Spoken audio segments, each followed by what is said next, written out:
بسم اللہ الرحمن الرحیم۔ السلام علیکم ناظرین، امید ہے آپ سب خیریت سے ہوں گے۔ بنی اسرائیل یہ یہودی قوم حضرت ابراہیم علیہ السلام کے چھوٹے بیٹے حضرت اسحاق علیہ السلام کی نسل سے ہے، جس کو بنی اسرائیل کہا جاتا ہے۔ امت محمدیہ سے پہلے بنی اسرائیل کو عزت اور مرکزی حیثیت حاصل تھی، لیکن انہوں نے اللہ تعالیٰ کی نافرمانی کی اور اپنا مقام کھو بیٹھے۔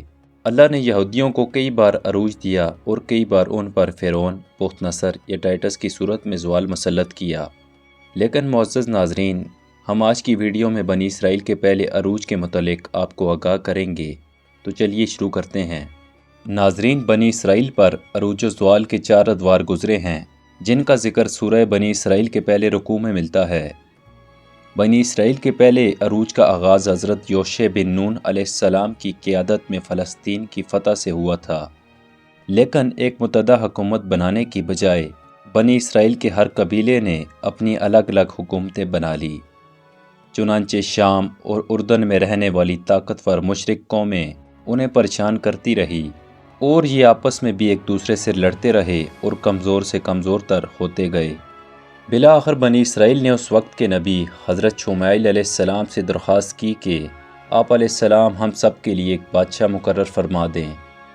چنانچہ اللہ نے حضرت طالوت کو ان کے لیے بادشاہ مقرر فرما دیا۔ حضرت طالوت بنی اسرائیل کے سب سے بڑے دشمن جالوت سے مقابلہ کرنے کے لیے تقریباً 70,000 لوگوں کو لے کر نکلے۔ راستے میں دریائے اردن پر حضرت طالوت نے فرمایا کہ اللہ تعالیٰ تمہیں آزمانے والے ہیں۔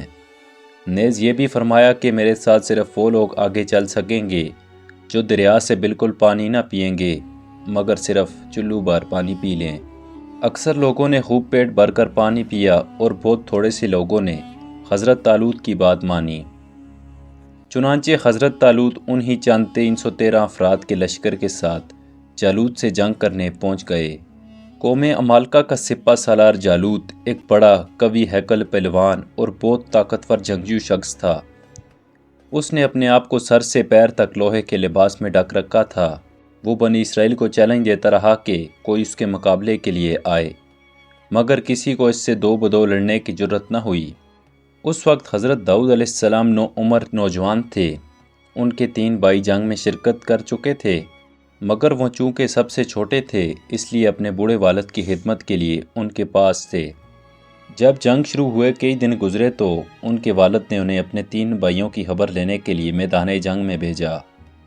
یہ وہاں پہنچے تو دیکھا کہ جالوت مسلسل چیلنج دے رہا ہے اور کوئی اس سے لڑنے کے لیے آگے نہیں بڑھ رہا۔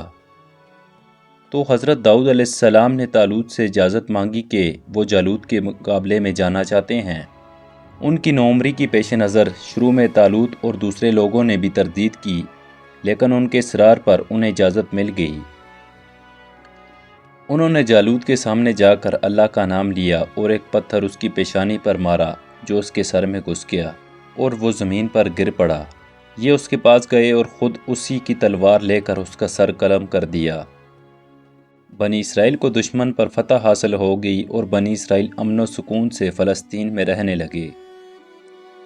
حضرت داؤد علیہ السلام کے اس کارنامے نے انہیں ایسی مقبولیت عطا کی کہ حضرت طالوت کے انتقال کے بعد وہ بنی اسرائیل کے بادشاہ بھی بنے اور اللہ تعالیٰ نے انہیں نبوت سے بھی سرفراز فرمایا، اور ان کے ذریعے پہلی بار ایسا ہوا کہ نبوت اور بادشاہت ایک ہی ذات میں جمع ہوئیں۔